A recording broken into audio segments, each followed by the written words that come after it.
Lucas 6, do 46 ao 49. Por que vocês me chamam Senhor, Senhor, e não fazem o que eu digo? Eu lhes mostrarei com quem se compara aquele que vem a mim, ouve as minhas palavras e as pratica. É como um homem que, ao construir uma casa, cavou fundo e colocou os alicerces na rocha. Quando veio a inundação, a torrente deu contra aquela casa, mas não a conseguiu abalar, porque estava bem construída. Mas aquele que ouve as minhas palavras e não as pratica, é como um homem que construiu uma casa sobre o chão, sem alicerces. No momento em que a torrente deu contra aquela casa, ela caiu e a sua destruição foi completa. Eu estava orando muito essa semana, acreditando até que não seria possível ministrar a palavra do Senhor para vocês devido a um resfriado, a uma gripe. Hoje já estou melhor, eu não preciso mais me segurar nas paredes ao tossir. Tá? Estou conseguindo já me manter de pé. Mas estive ruim alguns dias aí, mas graças a Deus, eu estava quase já pegando aqui, já estava com uma mensagem pronta no WhatsApp aqui para mandar para o Michael, dizer, Michael, prega no meu lugar, que está feia a coisa aqui, mas não precisou. Agradeço a Deus por isso. O texto de hoje, volta um pouquinho?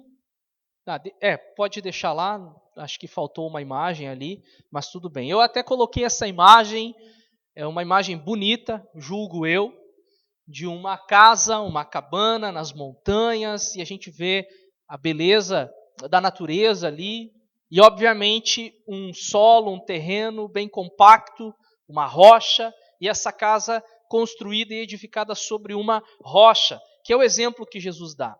Então Jesus ele propõe, embora o título aqui não diga que é uma parábola, mas Jesus vai propor uma parábola, porque ele faz uma comparação. Ele diz assim, a quem eu vou comparar uma pessoa? Ele começa exortando, até uma de certa forma exortativa, a palavra dele. Por que vocês me chamam Senhor, Senhor, e não fazem o que eu digo? Eu lhes mostrarei com quem se compara aquele que vem a mim, ouve as minhas palavras e as pratica. Então ele está fazendo essa comparação. Não é que nós somos uma casa, mas nós somos comparados, seremos comparados a uma casa, dependendo do estilo de vida cristã que adotarmos. Você pode ser uma casa construída sobre a rocha, ou você pode ser uma casa construída sobre um solo até mesmo arenoso, como umas outras versões de Bíblia trazem, né? A casa sobre areia. Já pensou que imprudência é uma casa sobre areia, ou uma casa que até tem uma certa fundação, mas não é uma fundação muito segura, muito confiável. Então, dependendo do tamanho da casa, e aqui os engenheiros é que se preocupam com isso, né? O tamanho da casa, o peso do material, as condições do terreno, tudo isso vai influenciar para dizer qual é o tamanho do alicerce, das sapatas e das colunas dessa casa para que essa casa se mantenha em pé. E o texto está dizendo que há um tipo de pessoa, e eu venho falando sobre discípulos de Cristo, então eu não posso sair muito disso. Há um tipo de pessoa que vamos chamar de discípulos de Cristo. O capítulo de número 6, ele vai falar com muita frequência sobre o discípulo de Cristo ou os discípulos de Cristo. E há um tipo de pessoa que Jesus compara com essa casa, a casa que é construída ou a casa que é edificada sobre uma rocha, sobre um terreno estável, sobre um terreno que tem as condições de receber essa edificação e que lhe proporciona a segurança necessária para os dias difíceis. Num dia normal, sem chuva, sem vento, é possível que algum construtor se engane em relação ao solo onde ele está edificando. Mas é justamente nos dias difíceis que a gente descobre se aquele solo, se aquele terreno era um terreno apropriado para aquela construção. Não é no dia bom, é no dia de chuva, é no dia de vento, é na tormenta que a gente descobre se aquela casa estava edificada ou não sobre a rocha, sobre algo que era sólido. E aí eu estou falando sobre o que é ser um discípulo de Cristo, e em primeiro lugar, o discípulo vai a Cristo. E isso é inegociável. Não tem como ser discípulo de Cristo sem ir a Cristo. Algumas pessoas até professam acreditar em Deus. Se nós fizéssemos uma pesquisa na rua, você pega uma prancheta com algumas folhas, caneta, você pode ir para as ruas e fazer um questionário. Você acredita em Deus?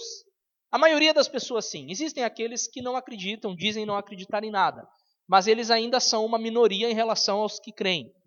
Ah, sim, eu acredito em Deus. Eu creio em Deus. Então muitas pessoas professam, declaram acreditar em Deus. E quando a gente fala sobre Jesus, Jesus é uma pessoa muito boa. Então, essa ideia de ter um conceito formado, uma opinião formada a respeito de um Deus criador e de um Jesus, até mesmo um Jesus histórico, não faz de nós discípulos de Cristo.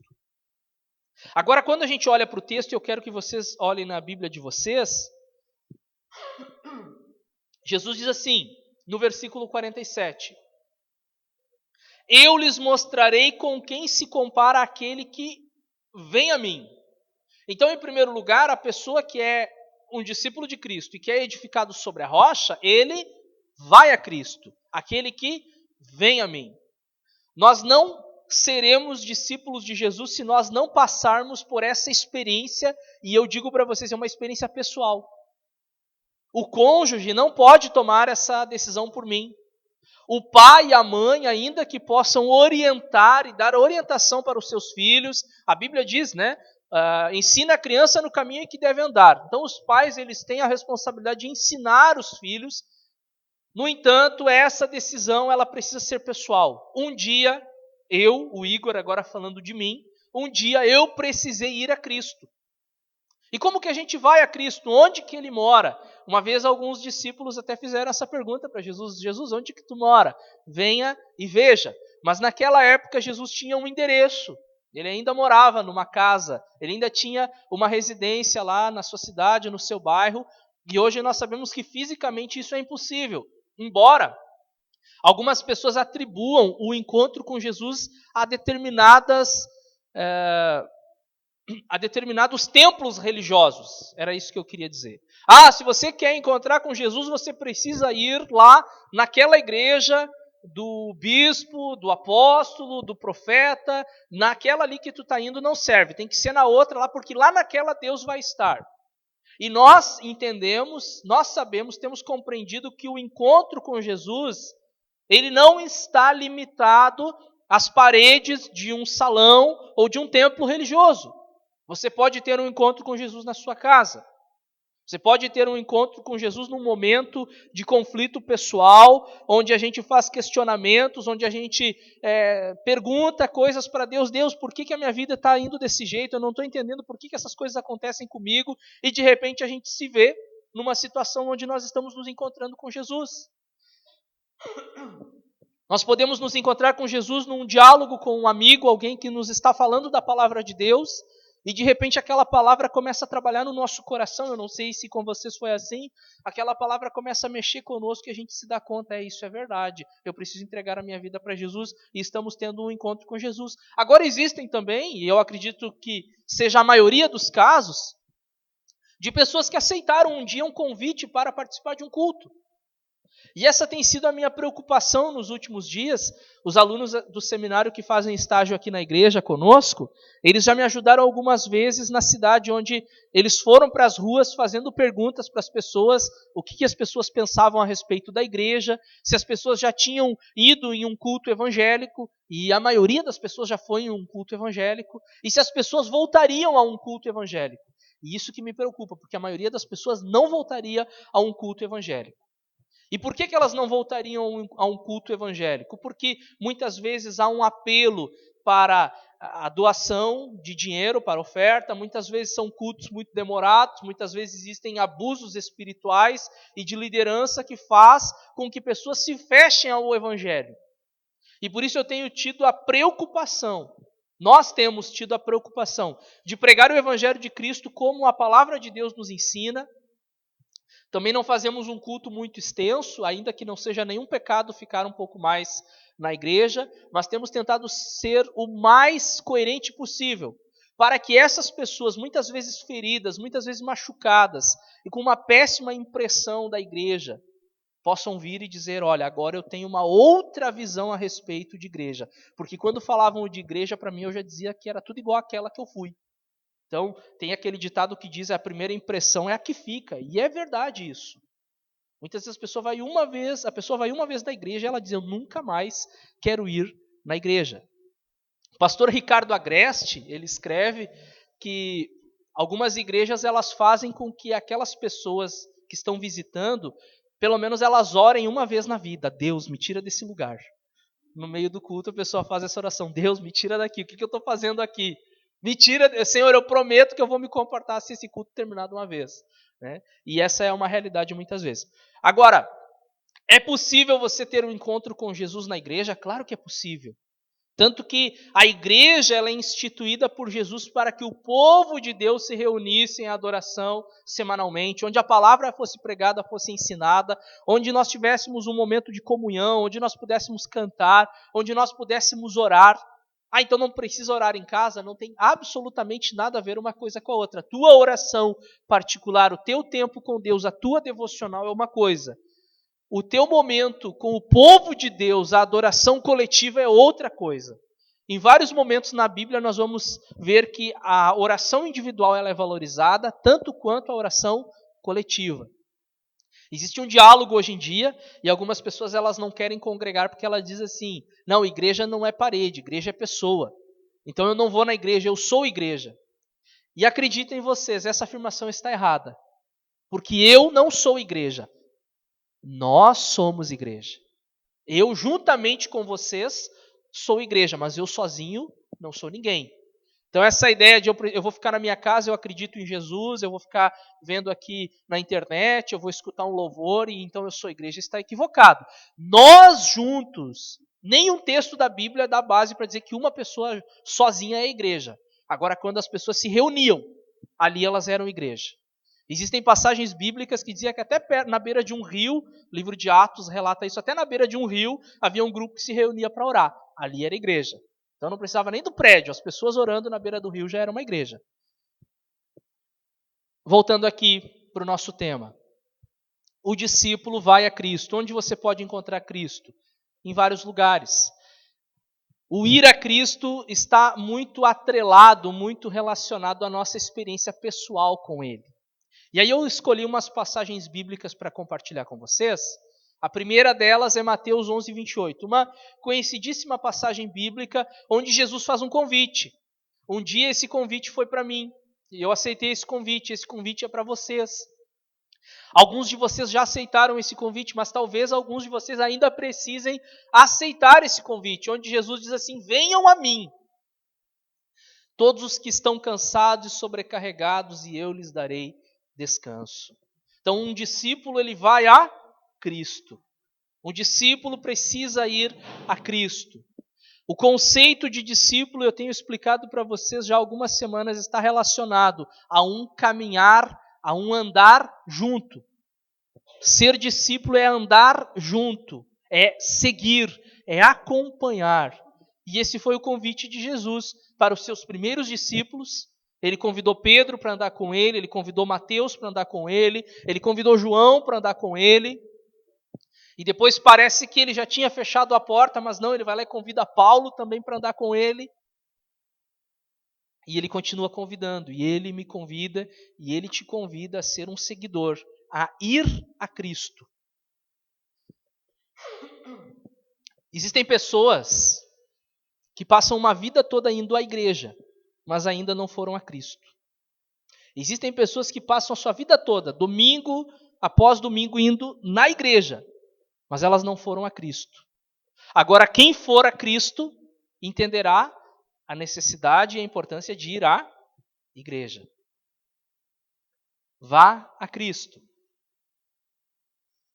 João, capítulo 6, Versículo 37, diz assim: todo o que o Pai me der, virá a mim. Aqui é Jesus falando. Todo aquele que Deus der, virá ou irá a Cristo. E quem vier a mim, eu jamais rejeitarei. É isso que Jesus falou a nosso respeito. E como é bom nós termos essa certeza. Nós somos rejeitados muitas vezes. Num relacionamento podemos ser rejeitados, numa vaga de emprego podemos ser rejeitados, num grupo de amigos nós podemos ser rejeitados. Essa é uma realidade do ser humano em sociedade. É difícil de acontecer, mas acontece. Um filho ser rejeitado pela mãe, pelo pai, são as mazelas da humanidade, os dramas da humanidade acontecem também. Agora, nunca alguém irá a Cristo e será rejeitado por Ele. Isso vocês podem ter certeza e podem voltar para a casa de vocês nessa noite crendo nisso. Se vocês forem a Cristo, Ele nunca vai rejeitar vocês. Ele sempre estará nos esperando, estará com seus braços abertos para nos receber, porque, como Ele disse nesse evangelho que nós estamos lendo, no evangelho de Lucas, porque o Filho do Homem veio buscar e salvar o que se havia perdido. Então, se nós um dia andávamos perdidos, Ele se importa conosco e Ele quer nos receber.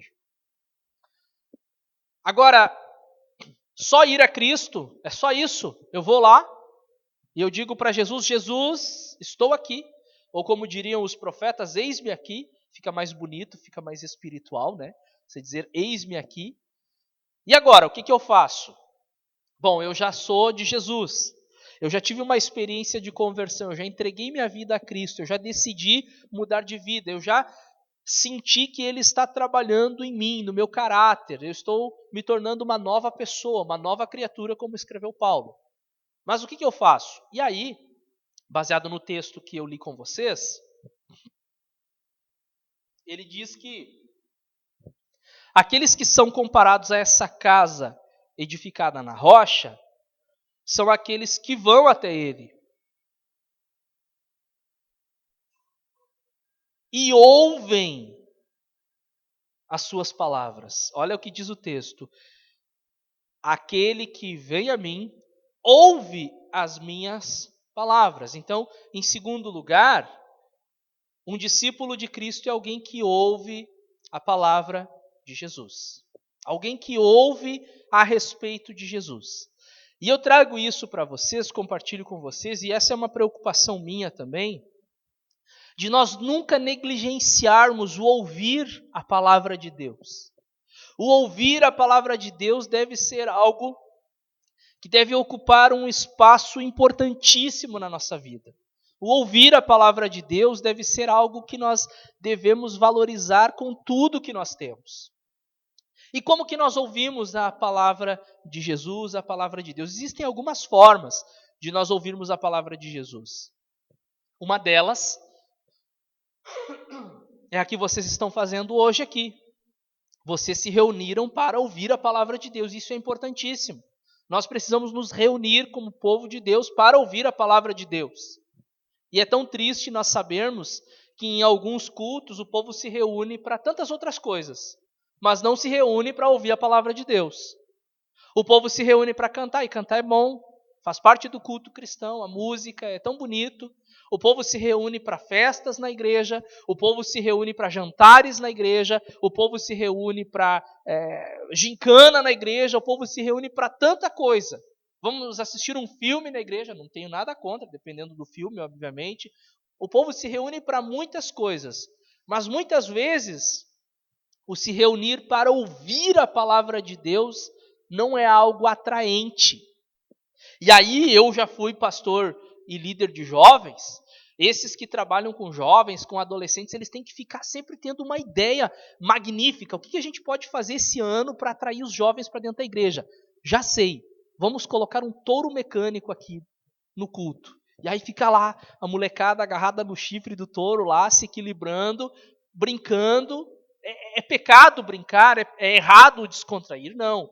Agora, se essa for a motivação do coração desses jovens, eu fico pensando que tipo de igreja está sendo formada.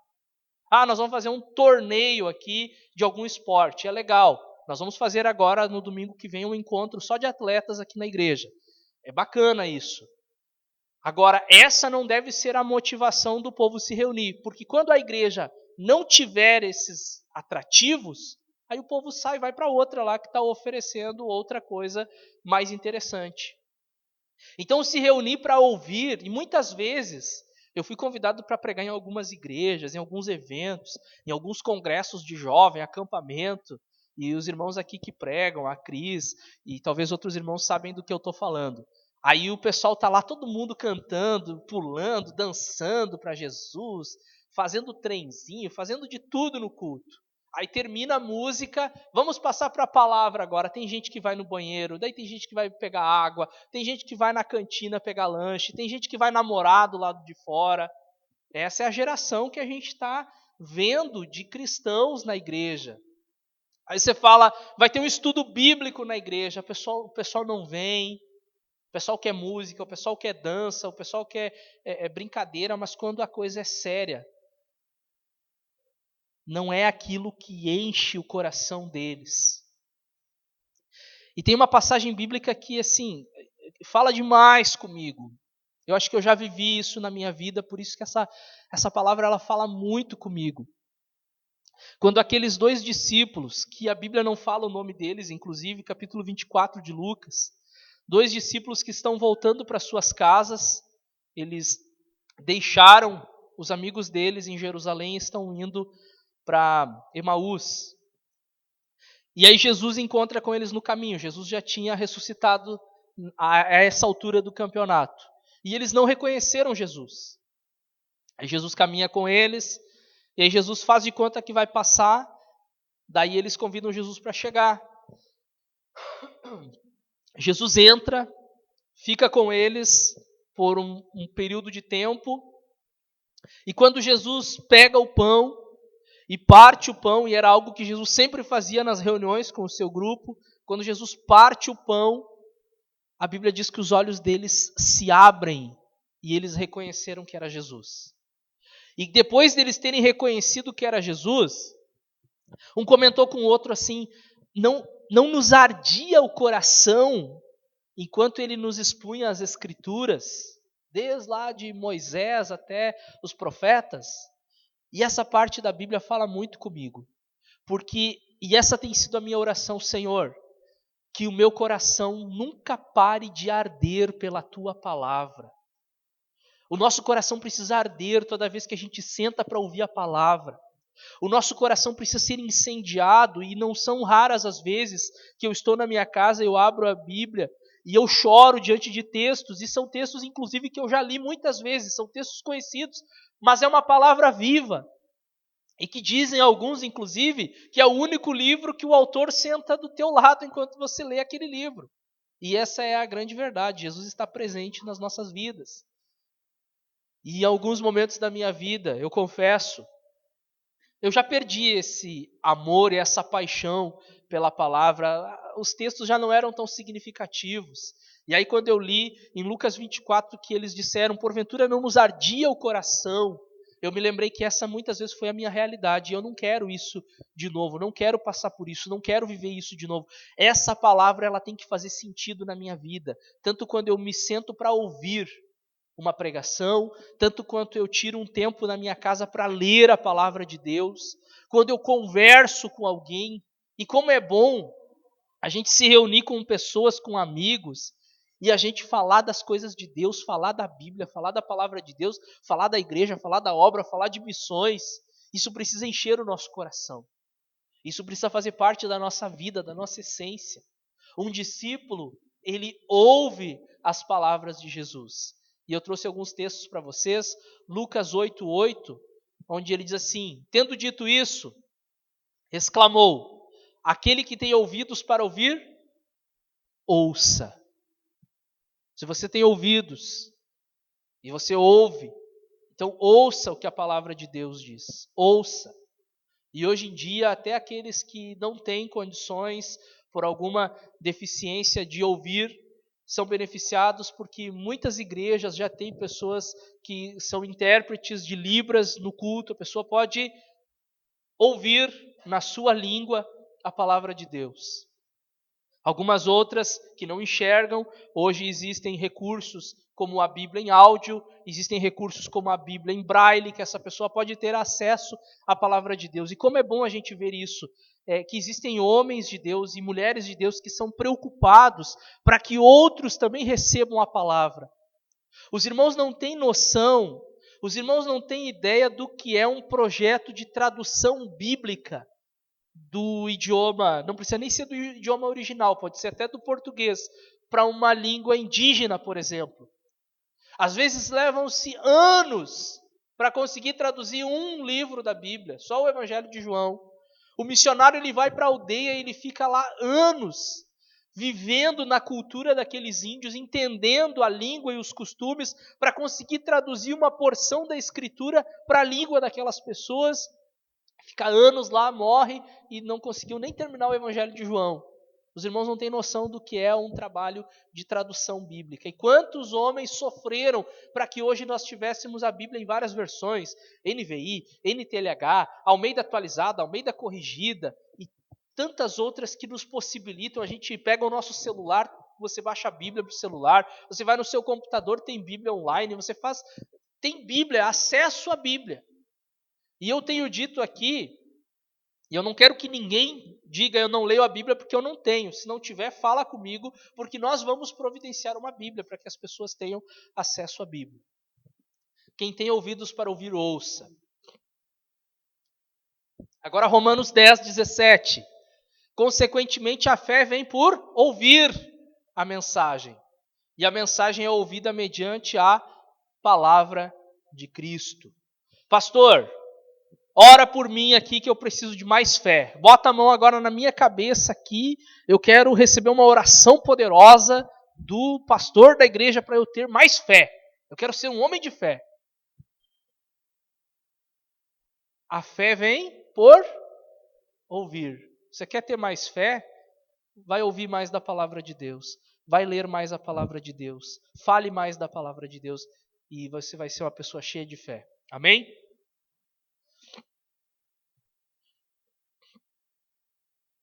Em terceiro lugar,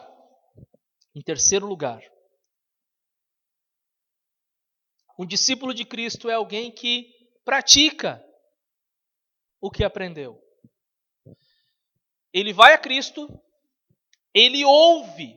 Puxa vida, a pessoa agora sabe tudo da Bíblia, ela sabe tudo de Jesus. E o que isso mudou na sua vida? Nada, ela continua do mesmo jeito. Daí ela não é um discípulo de Cristo, ela não é um discípulo de Jesus. O discípulo, ele vai a Cristo, ele ouve e ele coloca em prática, ele pratica aquilo que ele aprendeu.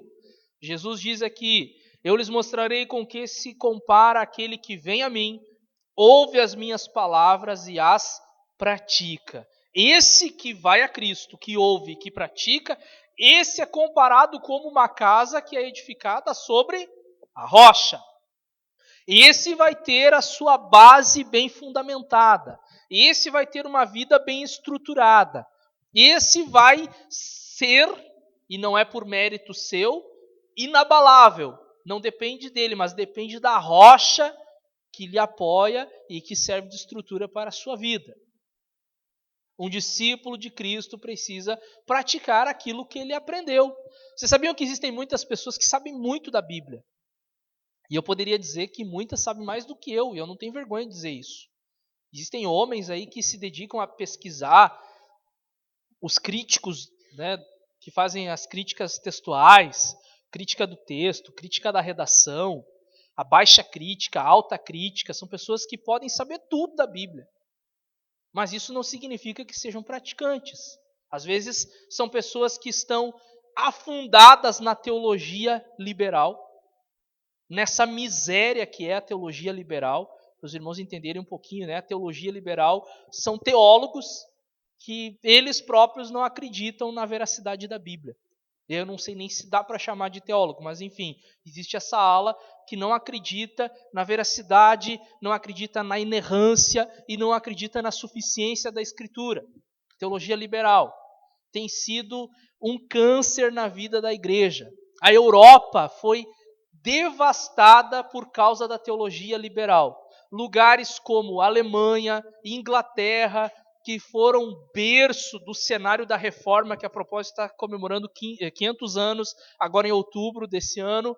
Lugares como esses que serviram de base missionária para muitos outros países, para a América do Norte, América do Sul, são países que hoje estão recebendo missionários lá. Vocês sabiam? Sabia que hoje esses países recebem missionários lá porque a decadência espiritual tomou conta deles. Tudo por causa da teologia liberal. Vocês sabiam que no ano de 1912, isso já faz 105 anos, no ano de 1912 chegou o primeiro missionário batista independente aqui no Brasil. Na verdade, ele não foi o primeiro morreu antes de chegar. Chegou já morto no Porto, no Rio de Janeiro, vítima da malária. Alguns anos depois vem o Eric Hansen e chega em 1912 no Brasil e começa o trabalho batista independente no Brasil, uma missão sueca. Hoje, se vocês não sabiam, eu estou informando, hoje o Brasil sustenta um missionário brasileiro que foi mandado para a Suécia, para ajudar lá, porque a coisa está feia lá.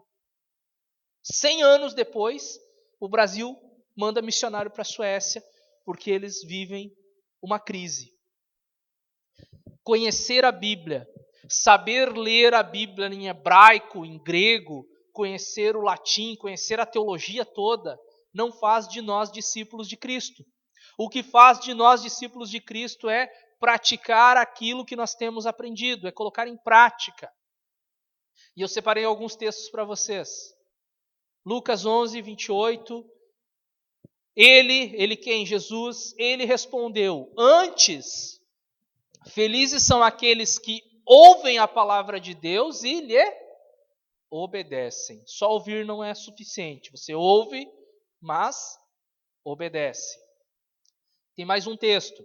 Tiago, eu gosto demais do livro de Tiago, em especial esse primeiro capítulo, que ele diz assim: sejam praticantes da palavra e não apenas ouvintes, enganando a si mesmos. Vocês viram como é a pessoa que é só ouvinte? Ela só sabe, ela só adquire conhecimento. Moisés, conheço toda a história. Abraão, o pai da fé, conheço toda a história. Os reis, sim, claro, Saul, Salomão, Davi, depois o reino se dividiu, depois eles foram para o cativeiro, Daniel foi um grande profeta no cativeiro, depois eles voltaram, reconstruíram a cidade, os muros, o templo, aí depois Jesus nasceu, conheço tudo. Mas o quanto disso a pessoa vive? Porque a pessoa que conhece e não vive, ela está enganando a quem? Ela mesma. Ela está se enganando porque ela acha que o acúmulo de informação traz alguma garantia na vida dela. Você pode acumular toda a informação possível, não é garantia nenhuma. Agora, sejam praticantes da palavra e não apenas ouvintes. Amém, meus irmãos? E aí eu coloquei essa última afirmação. Eu vou conseguir terminar, irmãos. Eu sei que tem gente aí em espírito intercedendo por mim. Tá feia a coisa aqui, mas Jesus vai dar graça, viu? Eu coloquei essa última afirmação: Jesus é a rocha. E a rocha, ela é uma figura de Cristo na Bíblia toda. E eu poderia encher vocês de textos, eu trouxe só alguns para comprovar que não é ideia minha. Essa figura não foi inventada por mim. E a Bíblia que diz que Jesus é rocha. O Senhor é a nossa rocha. Então Jesus diz assim, olha, aquele que vem a mim. Lembram do texto? São 3 passos ali, tá? Eu não gosto dessas mensagens do tipo 3 passos para a vitória. Mas aqui é típico, né? 3 passos para você ser um discípulo de Cristo. Você vai a Cristo, o Malafaia que gosta dessas, né? Mas vamos lá. Você vai a Cristo, você ouve a palavra e você se torna praticante. Você pratica. Ok, as 3. Vai a Cristo, ouve e pratica. Esse que faz tudo isso, ele é considerado uma casa edificada onde? Na rocha. E aí eu digo para vocês agora, para finalizar essa mensagem, que a rocha, onde nossa vida deve estar construída e edificada, essa rocha é Jesus Cristo. Não há outro lugar para nós a não ser Jesus. Não há outro lugar para nós construirmos o nosso futuro. E o nosso futuro não é só nessa vida, o nosso futuro vai além. O apóstolo Paulo diz que se a nossa esperança fosse só aqui para essa vida, nós seríamos os mais miseráveis de todas as criaturas. A rocha onde nós precisamos construir a nossa vida deve ser Cristo. O apóstolo Paulo, em 1 Coríntios 10, ele está falando daquela rocha que lá no deserto, quando o povo está saindo do Egito, eles tiveram sede e eles bateram na rocha, Moisés bateu na rocha e dessa rocha saiu água. Não sei se vocês já conheciam essa história. Bateu na rocha com o cajado, saiu água e matou a sede de todo o povo. E depois o apóstolo Paulo, muito tempo depois, vai dizer assim, a rocha era Cristo. Lógico que isso é uma metáfora. Não era ali Jesus se transforma numa rocha. Era uma metáfora para mostrar que Jesus, essa rocha, é Ele que mata a nossa sede interior. E isso vocês podem depois confirmar no Evangelho de João, capítulo 4. Tá? Aquele que mata a nossa sede, a água da vida. Então, Jesus, ou melhor, a rocha era Cristo. Outro texto, escolhi um salmo. Salmo 18, verso 2. O Senhor é a minha rocha. O Senhor é a minha rocha, é um lugar onde eu posso me refugiar, é um lugar firme, é um lugar forte, é um lugar seguro para a minha vida. E eu acho que tem mais um, e é o último, Colossenses 2, versículos 6 e 7, que embora não tragam a palavra rocha, olha por que eu escolhi esse texto. Portanto, assim como vocês receberam a Cristo Jesus o Senhor, continuem a viver nele, enraizados e edificados nele, firmados na fé, como foram ensinados, transbordando de gratidão. Edificados em Cristo, firmados em Cristo. Assim andam os discípulos de Jesus. Um discípulo de Jesus, ele ouve, ou melhor, ele vai a Cristo, ele ouve as suas palavras, ele pratica as suas palavras, e no final de tudo isso, ele tem a sua vida edificada em Cristo e ele está afirmado em Cristo. Os problemas podem vir.